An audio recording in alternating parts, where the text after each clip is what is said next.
Puiki bendrystė. Kaip nuotaka džiaugiasi jaunikis, taip tavimi džiaugsis tavo Dievas. Izaijas 62 skyrius, 5 eilutė. Ilgą laiką aš gyvenau vienas ir man buvo gerai, bet viskas pasikeitė, kai įsimylėjau ir jį. Ah, kaip gera buvo kartu žiūrėti į mėnulį, debesis saulėlydžius jūro tolimoje. Mano širdis buvo užpildyta, džiugi, patenkinta, jaučiau darną. Tai buvo tiesiog nuostabu. O tas laikas, kai eidavome pasivaikščioti ar sėdėdavome prieš saulutę ar ant suoliuko, kaip gera buvo kalbėtis, pokalbių niekada netrūko. Mes kalbėjomės apie viską. Galėjome atverti slapčiausias širdies kertas ir laisvai išsakyti galiausias mintis.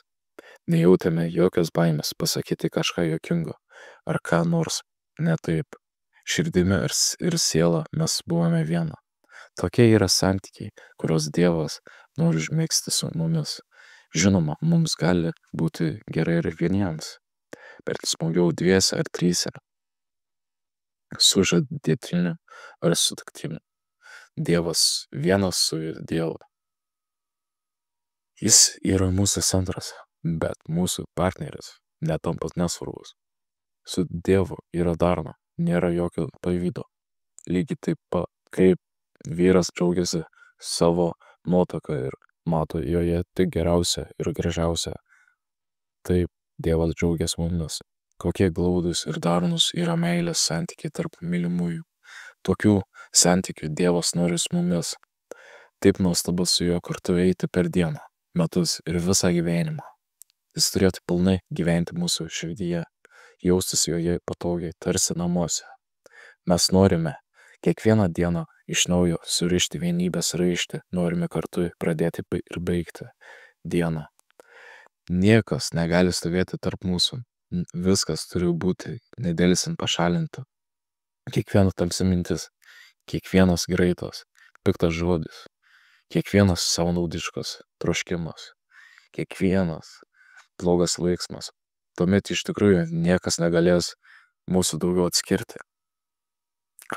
Kaipgi nepasitikėjimas arba netikėjimas, štai kas gali atskirti.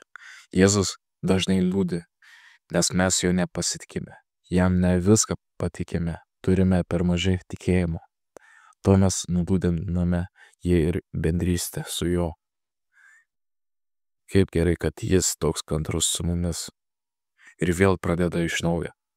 Jis turi meilės, kuri pakelia, kuri ištikima net tada, kai mes neištikime, kuri pavydulingai mus saugo, kuri negali meluoti, neteisėti pažadą ar mus pamiršti. Jis nuostabus.